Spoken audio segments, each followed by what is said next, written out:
And we're back with WSJ Lunch Break. I'm Wendy Bounds. If the San Francisco 49ers win the Super Bowl, will they have former Intel chief Andy Grove to thank? Here to explain is WSJ sports reporter Kevin Clark. Hey there, Kevin.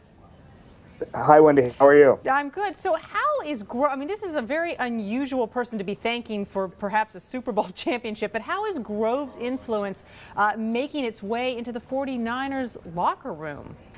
Well, basically, Jim Harbaugh is all into motivational tactics, and one of the big things he found a couple of years ago was this book called Only the Paranoid Survive. It's a book that Grove wrote in 1996 when basically he was at the top of the technology game. Intel was the #1 chip maker in the world, and he wrote this philosophical book that basically said that you need to be on your toes. You need to tell everybody that things aren't going well, your employees, stuff like that, and basically be paranoid at all times. Harbaugh loved that, and players say he preaches it all the time. He says stay paranoid at practices and stuff like that. He tells team executives they need to read the book, and basically he coaches almost the way Andy Grove ran a business. Let's talk about how this might play out with some of the lessons. I mean, one of the things Andy Grove talked about was that, companies don't die because of making mistakes. They die because they don't commit. Is this something that the coach has taken to heart?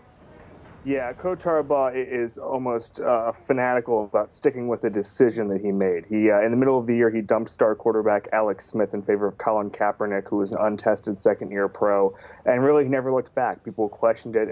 Some players this week kind of said it was a shock to everybody. We thought maybe he would waver, and Harbaugh never did. He just went full bore. He stuck with Kaepernick, never even questioned himself publicly or privately, he says. And so he kind of took that Grove style of I'd made a decision. Grove pivoted in the 70s to microprocessors and never looked back. And so I think Harbaugh took a lot of the lessons from Grove as far as decision making, as far as decisiveness, and said, you know what, I'm going to apply this to football. And the quarterback change, obviously worked out because they're in the Super Bowl this Sunday. What about in terms of being a cheerleader to the players? What did he learn about the do's and the don'ts of that from Grove?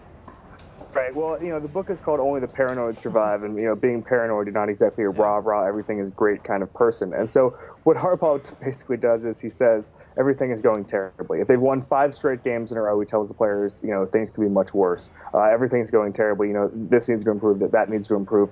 And so basically players say that when things are going really well, he tells them that they could be going a lot better. And so he took that from Grove. Grove had a line in the story. He said, I'm good at destroying every party by saying that things, might get worse or the competitors are gaining or something like that. And so, Grove kind of initiated that sort of leadership style, and Harbaugh's taken to it. And the irony is Grove isn't even much of a football fan, is he?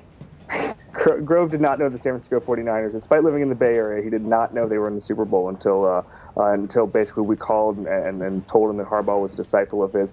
He didn't know anything about the sport. He says he can vaguely describe a touchdown. If you watch the Super Bowl, which I don't think he's going to, he would only be able to decide figure out what was happening by the noise of the crowd. And so really, he was blown away by the fact that a big-time football coach like Jim Harbaugh, had taken to his leadership styles in his books, because really he didn't know anything about it. Well, maybe if he'd known Beyonce was going to play at halftime, he would have paid attention a lot sooner. All right, Kevin Clark, thanks so much for being with us.